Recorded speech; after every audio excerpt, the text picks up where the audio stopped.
Morning, afternoon, evening people. So I'm over at the kitchen garden, allotment plot, planting garlic today. So it's the middle of October. October is garlic planting time.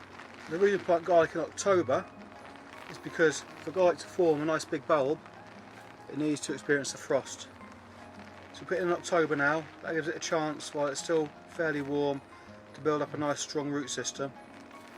And winter will kick in properly. It'll lie dormant, but it will still grow a strong solid root system ready for spring. As soon as spring arrives, that garlic will shoot up. We'll be harvesting it around June time. You get two types of garlic. You get hard neck and soft neck. Now hard neck garlic is more flavoursome and grows bigger bulbs. It doesn't keep as long. Soft neck garlic stores better, you get smaller bulbs and it's not as strong a flavour. But as far as the storage is concerned, garlic keeps a long time anyway. So either one you grow, it's going to last you all winter. If you cure it correctly and you store it correctly. We will do a video on that in June in harvest time. So I'm planting soft neck garlics today. I've got these two and I've got these volunteers. So this is some garlic that was just at the back of the fridge. It started sprouting. So that's going in as well. And we'll see what the difference is between the stuff that's already sprouted and the stuff that's not later on in the year. I am stood in the polytunnel because it's raining outside. My camera's not waterproof. It's only spitting. So we'll get out there and get this garlic planted as quickly as possible. So like I say, it is raining, so we'll do as quickly as possible.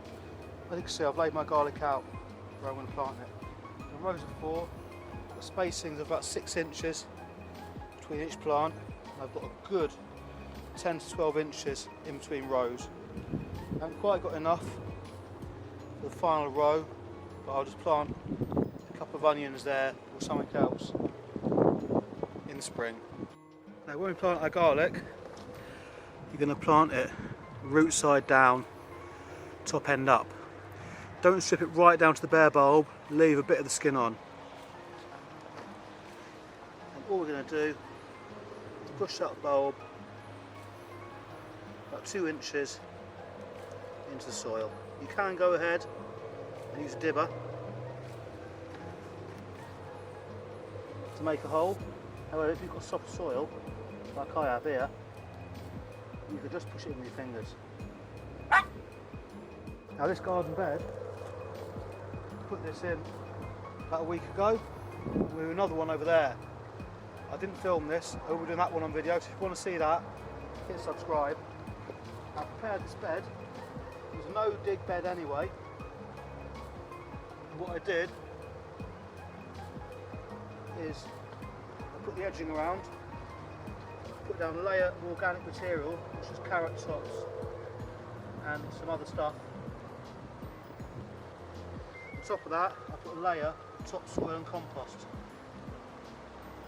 So what's going to happen now is through the winter, that organic material that I put beneath this soil and compost will break down, and that will feed this garlic.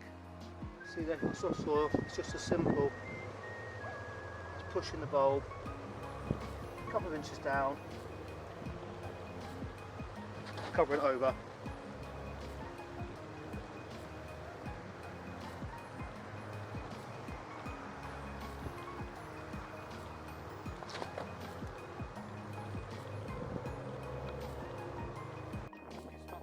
This garlic through the season into the spring. I am going to mulch it. I'm going to mulch that with a thick layer of grass cuttings, however not today because it's raining. But on a dry day, probably next week, I'll mulch that. What that mulch will do is that will insulate the garlic. It will also keep the soil below moist. So even into autumn, beginning of winter, we get some nice warm sunny days without the soil drying out. On top of that, that grass over the winter will break down and again feed the soil and feed that garlic. Then when spring kicks in, put a second layer of mulch on, and in the springtime first use straw because it works much better. And obviously a mulch will also suppress any weeds. So if you enjoy that video, think about hitting subscribe, give us a big thumbs thanks for watching. I've got to go because I'm getting wet and so is my camera. Have a good day.